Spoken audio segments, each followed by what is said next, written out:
On September 9, 1985, 2,000 cannery workers at two frozen food plants, Richard Shaw and Watsonville Canning, were forced out on strike.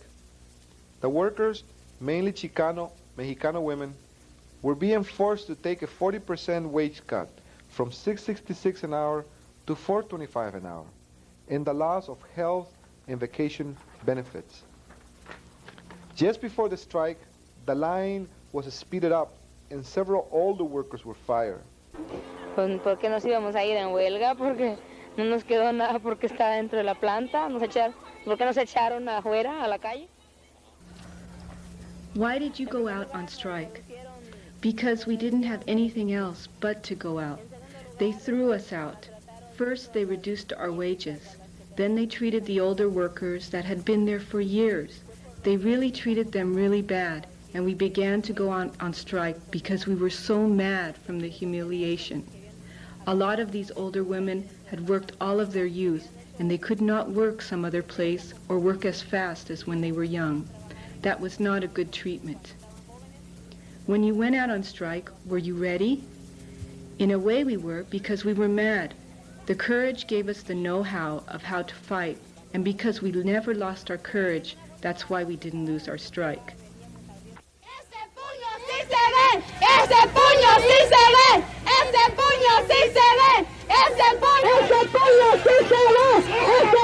sí se ve! ¡Ese puño sí se ve!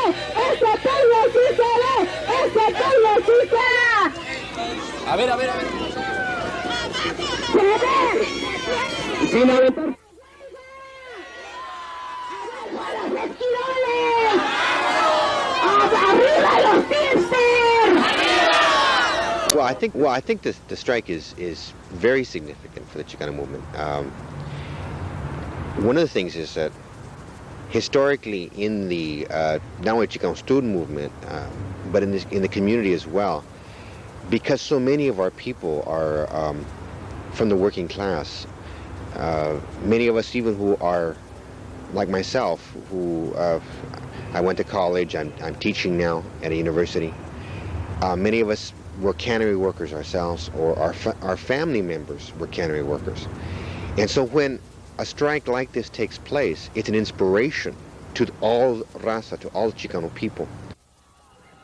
It was a bitter, violent strike. There were 11 court orders regulating the pickets. The strike lasted 19 months. At one time, it was the longest-running strike in America. Entonces, empezamos a...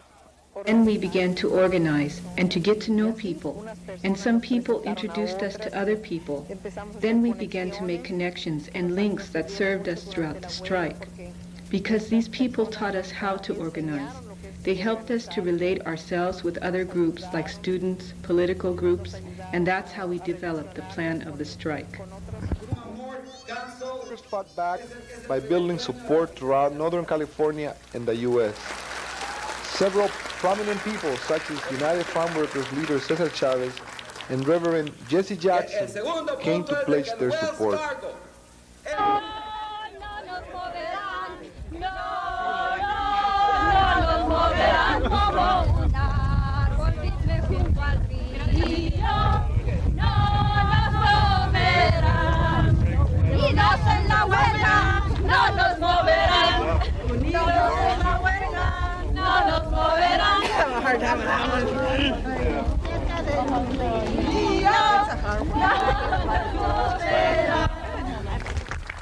Today we come to Watsonville, California, because Watsonville, California is today to economic justice what Selma, Alabama was to political justice just 20 years ago.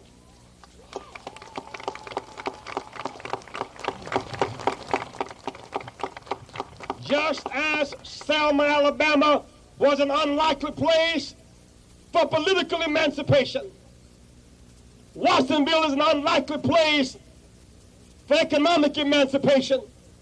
But wherever a group of men and women come together and stick together as these strikers have stuck together, and who will share together and love together and suffer together and build together, they can make progress together.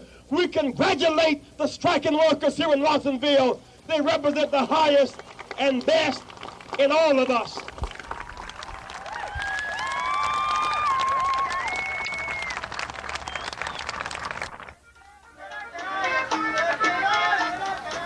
In August, the Watsonville strike won a big victory in a recertification election. Nearly 1,000 strikers, some of them drove back from Mexico, came out to vote for the union.